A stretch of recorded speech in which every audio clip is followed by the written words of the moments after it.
Hello there, welcome back to another video on the Linux series. This video we will be looking at setting up and configuring a web server in Linux. Speaking of web server, there are so many applications out there, but the most popular and most widely used ones are two, NginX and Apache. In this video, we will look at setting up both in Linux.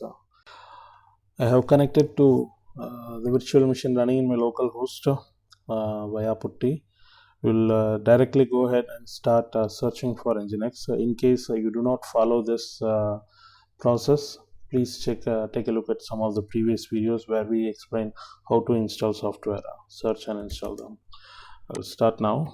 DNF search for NginX. And there we go, NginX server is here. Before that, let's just take a quick look if it is already installed or not. DNF list installed. NginX is not installed yet. Apache is also not installed. So DNF search Apache web server. DNF search Apache. So Apache server is HTTPD and NginX server is just NginX. So DNF install NginX.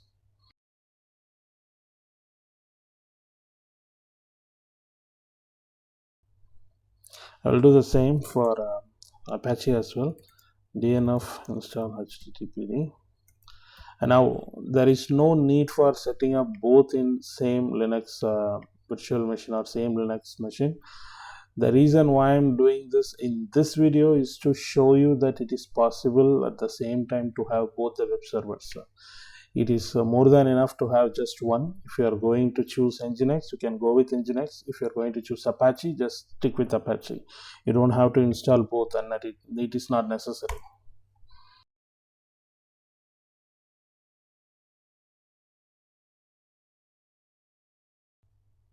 And done. So before we proceed further, I would like to explain about piping in Linux. What is piping? Let us assume that we have two processes, process A and process B. And let's consider that process A gives me an output and process B needs an input from this process A. If it is in case of programming, it is quite simple. I will be writing two functions, and one function will be for process A and one is for process B, and this output I will be sending over there. That's very quite easy and simple. But in case of bash scripting or writing in the command line terminal directly, how do we do that? There are more than one ways how to achieve this. We can directly set up an local environment variable and store the values in one place, and then I can reuse the variable, but this is an overkill for a very simple process. That's why we have piping in Linux. What piping does is quite amazing and simple. It's just kind of a symbol that we need to give, which will take the output from one process and send it to another process. That's the only thing that piping does. It can connect any two different command line process to transfer the data from one place to another. We will directly look at how it works in action. Let me list everything. DNF list install. Now I got a lot of list and lot of values, right? Now if I need to search, now this is putty, so I will be using my mouse to scroll up. What do you do in case of a normal Linux terminal? It is not possible. So obviously you will be using less command. So what less command does is it will show the results of whatever you are receiving page by page. Let's see, but you need some kind of an input to the less. For instance, DNF list installed. I'm giving the input with the pipe symbol. Just focus here, the pipe symbol, which is nothing but a vertical line, and then I give less. The command less, what it does is it shows the results page by page. So it shows me some page and says that these are all available in first page, and then the moment I press enter or down arrow key, it just goes down. It gives the same function as something like scrolling the mouse. In case of putty, I can directly scroll, but in case of terminal bashes that you generally use, you will not have that option. Now this might not look like something amazing, so we will see another example, which will be for grep. What does grep does? Grep is kind of like a pattern. Now I will open up my Windows. In case you already have been using Windows, you should know this. Now I have downloaded some images here and I have downloaded something. What do we usually do in Windows? We need to search. Like if there are so much download, what do? We just go here to search and then let's say NginX star and enter. It should give me all the results with NginX. So the pattern that you are entering here, that is similar to grep in Linux. So how does it work? You need to have some results first and then you will be doing a grep with a pattern. So there are two processes here. Process A is something that will be giving me a whole list. Process B is grep, which will be applying a pattern to the previously received results.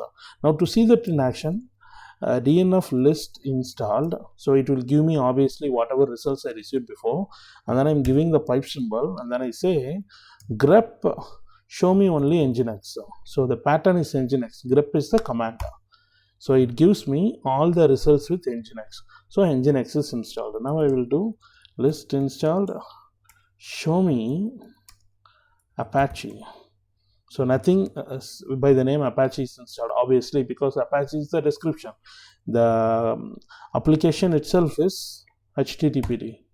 So HTTPD is installed. So NginX and HTTPD both are installed, and then we checked it with the grep command and then piping.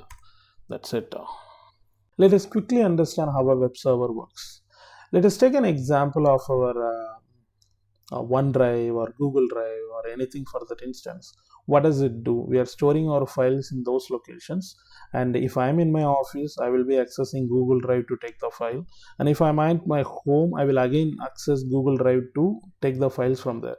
But what is Google Drive? It's nothing but a server located at a different location, maybe in Google's data center somewhere else. That is basically a place where I'm storing my data and accessing from anywhere across the world. That's nothing but kind of like a file server or file sharing service. Now web server is no different than this, but what makes it differentiate from a file server is that the way how we access the data. So web server is nothing but a computer running in a different location. In our case, in our example here, we are running the web server inside our local virtual machine. We also have one more example where we have set this up in a cloud Linux server in Vultr. So web server is nothing but a computer which contains some data, like it contains some files, folders or something. And from a different location, we need to access the data. How do we access the data? We usually give www.test.com or example.com, and then the server receives the information, and based upon the request, in case I'm looking at home page, it will return me the home file. In case I'm trying to download something, it will return me the file and I will be downloading. So basically it's accepting a request from an external source and returning a result. It's not necessary that a web server should have only one site hosted on it. It could even have multiple sites hosted on it. So how does a web server identify or differentiates the request is coming for a particular website? So there are two main ways of differentiating a request. One is through port and other is through the domain itself. So I am setting up a web server, and whenever a request comes for test1.com, I know that okay, the request is for this site, and then I will share or send the files from a folder which is specifically made available for the test1.com. If the request comes like www.test2.com, then I will go to the folder called test2.com and or any other folder which is associated with the test2.com domain, and then I will be sharing the files. So this is one of the way how I differentiate based upon the domain name. The other way is through the port. I'm not receiving a domain name, like let's say everything is hosted in my local host. Then how do I differentiate? So the request comes to my web server, but it is asking me to look into the port 5000. Then I will associate the port 5000 with a specific website. I will associate port 5002 with a specific website. So there are two ways how we can differentiate the incoming request, based upon port and based upon domain. There are usually default values available. For domain, there is no default value. Whichever you specify will be the domain name. But for port, we have 80 and 443. So 80 is for HTTP and 443 is for HTTPS when it is coming with an SSL certificate request. And for domain, there is no specific defaults. We need to set it up. Like an example, test1 and test2.com. We understood how a web server works. There should be a question: if both Apache and HTTP are running in same machine, and if I also said that the default listening port is 80, then how does the system differentiate to which server the request should be forwarded to? It's very simple. Linux will not allow two software to be listening at same port. For instance, if you first set up and enable HTTPD Apache, then NginX cannot listen at 80. If you start NginX, then Apache cannot listen at 80. So it will throw you an exception when you try to run the server or start a server. So it will say that, hey, already at this address something else is listening. So there is a way how we can resolve this. So like I said, listening should be at a different port, right? So default port will be 80. The default configuration will start at 80. You need to change the port value to a different one, and that's how you will set up two different web servers in a same machine. Now, to properly manage and handle a server, any web admin should be knowing three things: how to start and stop a server, how we should be knowing the status of the server, and all those things. That is the first thing. And second one is how we should be enabling the firewall, and how we should be opening up a port, how we should be closing a port, and those things. And finally, we also need to understand how the sockets are listening, like all the network ports, which is open and which is listening, which process is listening at which port. So those information are needed. So basically, there are three important tasks that any web admin or system admin should know. To achieve these three tasks, there are three commands in Linux. First one is SystemCtl. SystemCtl, as the name suggests, it gives you the control over your system. Here you will be enabling the services, starting services, restarting services, and not just that, it will also give you the option or like control over handling all the system related administration for the processes. And the second one, as I said before, even though you control the system, run the server and everything, the firewall will be there blocking the ports, and obviously you need to open the ports, and for that you need firewall command. You need to know how to use firewall command.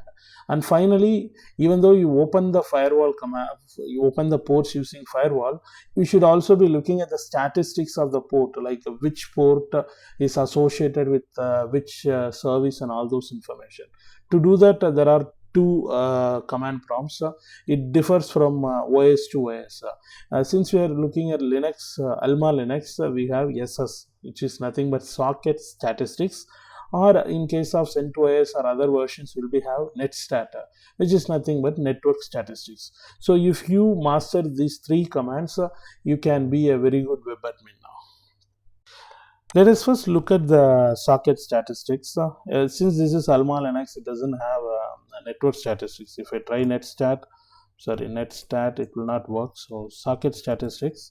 Socket statistics, when I give directly, it will give me all the socket information. I don't need this, that's too much. Socket statistics, I'm putting an hyphen, and then I will say A for all. So again, this is same as normal, so I don't need this. So socket statistics show me only listening, so L. First option is show me only the listening ports or sockets. So again, this is more, there are too much, right? So and then if you see, there are like UDP, there are like TCP, blah blah blah. So I need to know listening ports, but only for T for TCP, U for UDP. It could be anyway, like you can start with UDP, TCP, or even you can start with TCP, UDP, So options, you can just, there is no specific order in which your options should be present. What I'm saying is, show me the socket statistics for TCP, UDP, and which is only listening, and that is clear. Now if I could take a look, there is SSH is listening at something. What is SSH? The port value is not present. And DHCP, which is client, is listening at something, the port is not available, and process information is not available. In case I need to see the process, I need to just add P. It will tell me which process is listening. For instance, here for the SSHD is listening. This one SSHD is listening.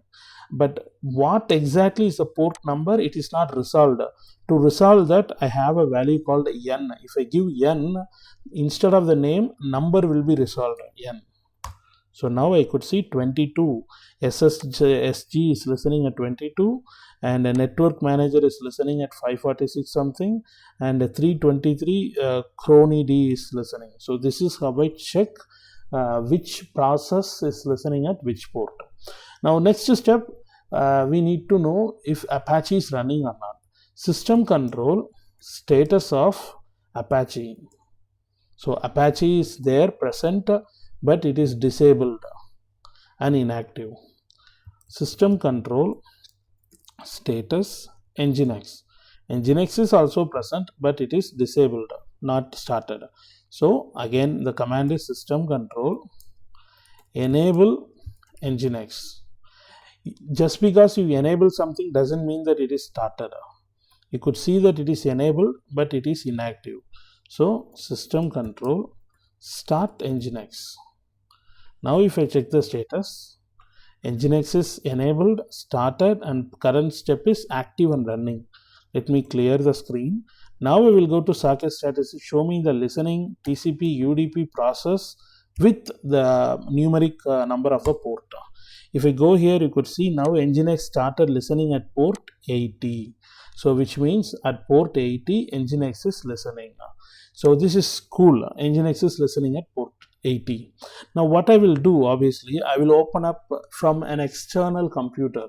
Since it is running, right, it is running in my virtual machine. Now I'm going to connect to my machine from an external computer. So what is the IP address here? IP address is 192.168.0.136. Let me open up my command prompt. Ping 192.168. What is it? 0.136. So I'm able to reach the server. Okay, I'm able to reach the server, which means the server is there. It's doing something. It's okay. Now what I'm going to do, I'm going to reach the server from my browser. So using the HTTP protocol, I'm going to reach 192.168.0.136. And now you could see that it is loading, and obviously it is not connected, and that's why it's taking too much time. Anyhow, it will fail shortly. It will say that it's not reachable or something. You should know the difference between pinging a server and trying to connect a server through a specific port. When I'm pinging the server, all it does is whether the server is up and running or not. That's it. It doesn't care whether we are able to connect to the server. But here what we are doing, if I press here in the browser, we are trying to read a data from a server through 80 port. How do I know that it is 80 port? Because I am using a browser, so obviously it is a HTTP protocol. Since using an HTTP protocol, when I try to reach a server, the default domain, the default port is 80. Let me clear the screen for a second. Now let me first list the locations. In case you don't know about different folders used here, Dev is for devices, boot is for booting. So Dev will contain all the information about the different drives, the different logical volumes, volume groups, and other information, which we are not going to look at now, maybe at a later point in the series. Etc. will contain all your configurations. All configurations are present in etc. And a specific here the specific applications NginX, and then we are looking at HTTPD here. So first we have started with NginX, so let me open NginX and inside, like, clear the screen. In NginX I have configuration, and then I have NginX configuration, conf.d, and different other applications are present here, different other folders. Let me take a look at what the configuration says. To open or read a file we have cat, and to edit a file we have vi. Usually Linux has vim or vi. In my case, in the PC, I don't have vim. In case I try to type vim, it is not present, but if I type v, I have v present. So what I will do, cat nginx.conf. I'm just reading what is present here. If I go inside from this point, whatever starts with hash is commented out, so it doesn't carry any value, it's only for information. So the user is nginx, and there is some information about log, where the error logs are stored, and the process ID is nginx.process ID, and what are the events, and here the HTTP information is present, like how the log will be formatting, an access log. Access log is nothing but whoever or whenever an access is tried to be, like whenever someone tries to access nginx, all information is stored in the success log. That's cool. And then we have default values, include values, and server is listening at 80. Like I said, default value for listening HTTP request is at 80, and HTTPS request is at 443. Here anyhow the TLS enabled server, everything is commented out. So all we need to know is that it is listening at 80, and 80 port is also, we already know that from here. LTUPN, we know that Nginx is listening at 80. So the only thing that remains is to open this port up. How do I open the port? Like I said before, firewall command. So in case you don't know how firewall command works, all you need to do is just give help, and it will tell you everything, all the commands which are available in the firewall. But we are not worried about all the commands. So firewall command, give me the help, and with the result which comes, I'm piping in and say show me everything whatever it says port. So there are different options, like to list port, I have list ports whichever is opened, and add port, there is the option. To add a port, I need to give port ID / protocol. Protocol is whether it is TCP or UDP or something like that. And to remove a port, this is the option, whether whenever a port is opened by a firewall, how do I remove it. So these are all these are the three things that I need: to list a port and see what is added, to add a port or remove port. So firewall command -- list ports. No port is open data. Firewall command add port 80 port which is in TCP. Now again, if I list ports, 80 TCP is open. So now we know that 80 port is open. I will directly go to my browser and refresh the screen. There we go. So the website which is running at Nginx, now I'm able to reach from port 80. That's cool. Now we will need to do the same for Apache as well, right? So let me go back and let's open HTTPD ls, and here the conf is, there is something called conf. So let's open up conf, and again list it. We have httpd.conf. Let me open the file, just read the file. I could see that this file is having so much information from here, and many of them are commented out. The root is httpd and it is listening at 80. We already have Nginx listening at 80, and the username is Apache and group is Apache, and directory is here, and default root directory is HTML. So all information is present. So let us try to do the same as we did for Nginx. SystemCtl enable HTTPD, SystemCtl start HTTPD. Now what happened? it cannot start HTTPD. It had returned an error. So let us try to see the status. System control status of HTTPD. It is failed. Why it failed? We need to see the error. You could see that we already know the reason, because NginX is already listening at 80, and that is the reason why it failed. But we just need to also see what's the error. Here it says could not bind to, the address is already in use. The 80 address is already in use.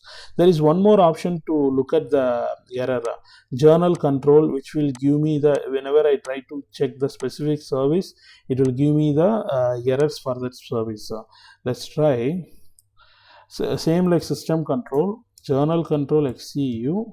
What is XCU? So journal control, first let's give H for help. It tells me that U is for unit, so it will give me which unit is trying to access, or the information related to that. And E, I believe X is for no host name, so it will give, suppresses the information which is not needed.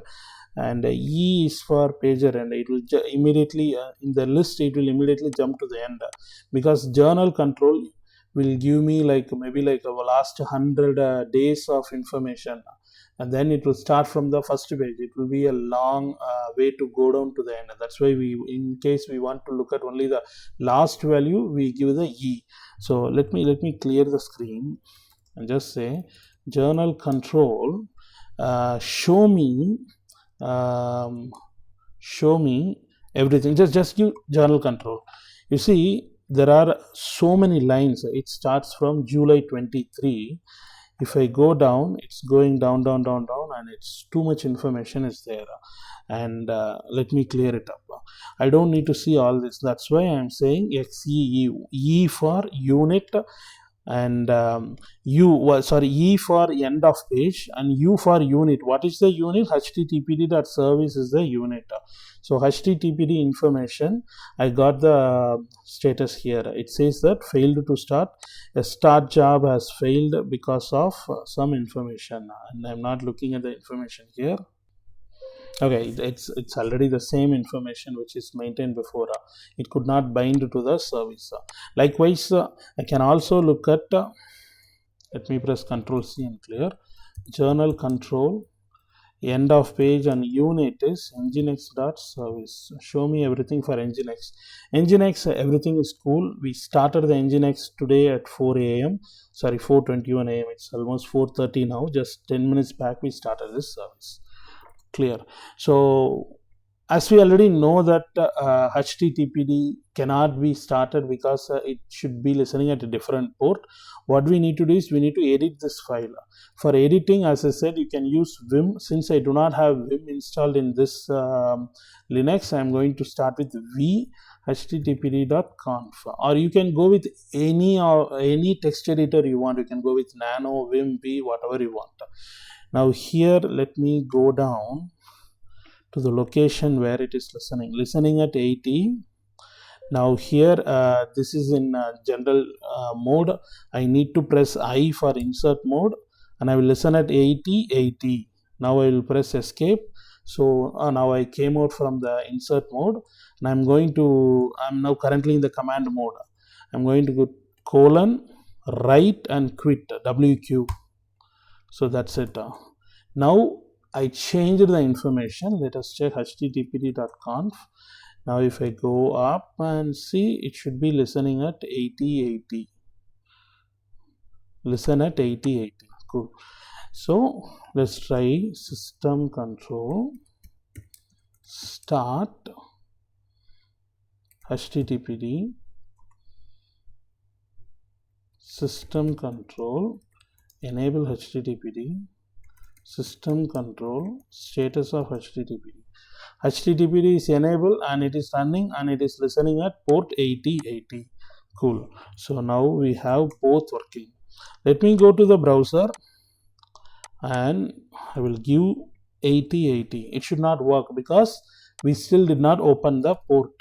Firewall command list ports, 80 is there, so firewall command add ports 80 and TCP. Now if I list again, 80 and 8080 both are open. So if I try to open at 8080, you are seeing the test page, but just look at the symbol here. It is powered by Apache. If I give 80, it is powered by NginX. How come same page is being served by NginX and also by Apache? To understand that, let us go to the default location now, ls, because NginX will have a default directory and Apache server will be having a default directory where to look at the HTML files. In case of failure, both will come to where www HTML. This folder is empty,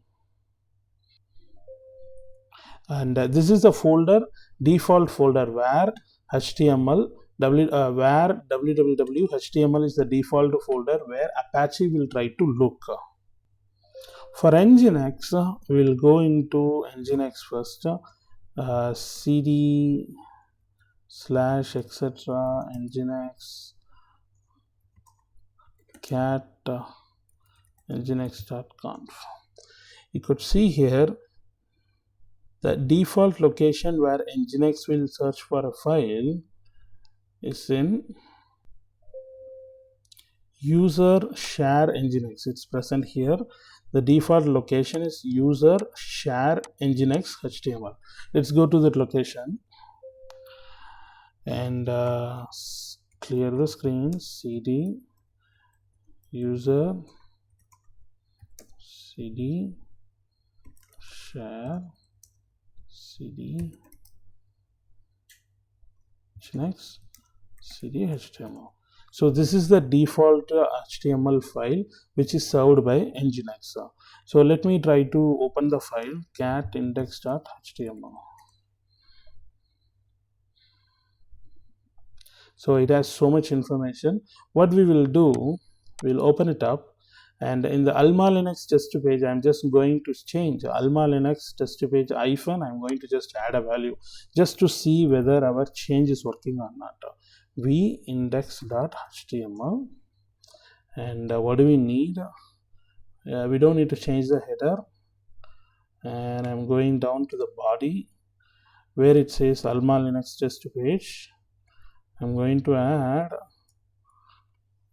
now I'm in command mode, so I'm pressing I, moving into insert mode. You could see at the bottom here hyphen mouse events test.